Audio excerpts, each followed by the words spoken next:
The new UVA basketball coach, Ryan Odom, I guess he's still new. He's new to me. He hasn't coached a game yet. He's had success recruiting internationally at his previous two stops. A guy named Max Shulga, who is from Ukraine, Kiev in Ukraine, then moved to Spain at the age of 14 to become a developmental player there. Eventually went with Odom to Utah State, then followed him to VCU. He was the cornerstone of Odom's teams at those two stops.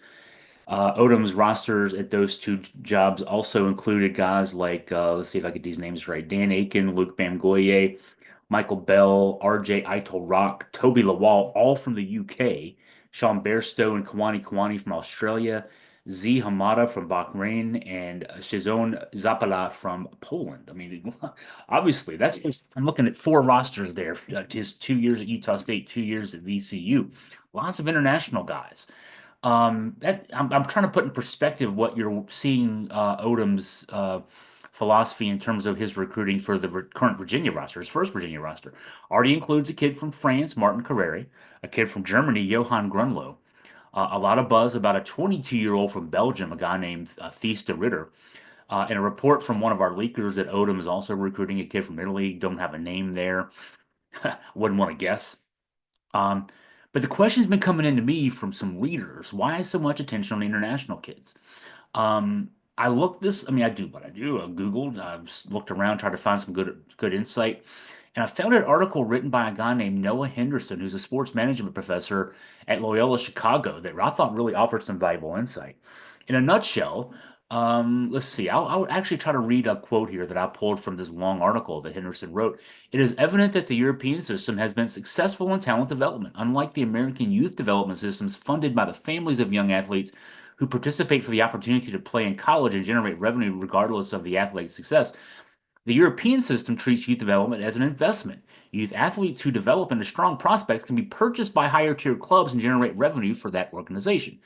The players that this highly organized system has been able to produce speaks volumes about the effectiveness of the European model. Think about all those guys from Europe that are doing so well in the NBA right now. What Henderson's saying here is we're doing it all wrong in the States, leaving it up to the kids and their parents to figure it all out for themselves. And I can't disagree with that. Um, at least a lot of the European model, our model may not be a failure, but our model isn't as good as the European model, which he wrote this article to explain how our NIL system is threatening the European model.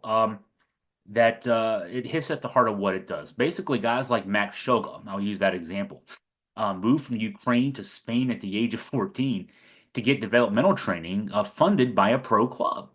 And then that pro club hopes that the training develops a kid, maybe the next Luka Doncic, and then they can flip that kid, or at least you do like any other, colleges. Everybody who plays Division I college basketball thinks they're an NBA player.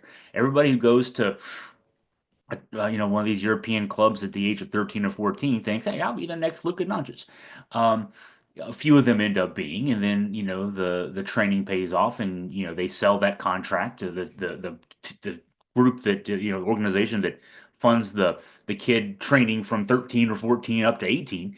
And they flip that contract, sell it to Real Madrid, Olympiacos, FC Barcelona. They make a profit, and that's how they fund what they do, fund what their second or third league team does themselves. Now, NIL enters Henderson's story because some of those top talents, the guys who aren't necessarily Luka Doncic, but guys who, maybe they're late first round picks eventually, second round picks in the NBA can make some money. Um, they're seeing they can make more in the States with a year or two or more from top tier college programs, willing to throw them $500,000, $1 million, more than that maybe through NIL, and they're going to going that route because that's more than they can make at the same age with the European teams. This is almost certainly the case with DeRidder and Grunlow, both projected second round NBA draft picks. Second round NBA draft pick. If you make the team out of camp, if you're a draft pick, make the team out of camp. The rookie minimum is $1.12 million. At least it was for the season still ongoing with the playoffs. You don't necessarily though make a team out of camp. Not a lot of second round picks make the team out of camp. Kyle Guy didn't make the team out of camp, for example. You get a two-way deal, an NBA slash G League deal, and you're playing so many games in the G League, so many games in the NBA, closer to $500,000. You don't get in if you don't make the NBA or get a two-way deal. You're not a European kid's not going to play in the G League for $40,000, but that's what the floor is. A very low floor.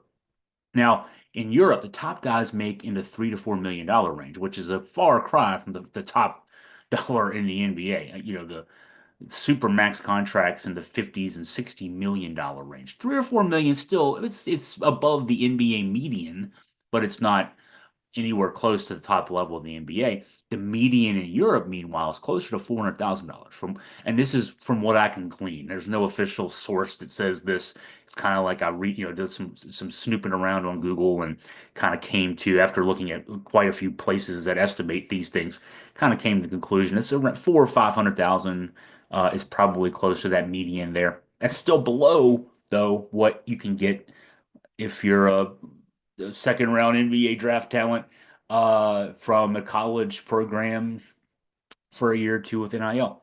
So the problem for the Euro teams, I'll just kind of close that thread here from Henderson, the sports management professor from Loyola Chicago. If this becomes a trend, the incentive of the European teams to spend money on developing kids through their teen years is going to just go up in smoke.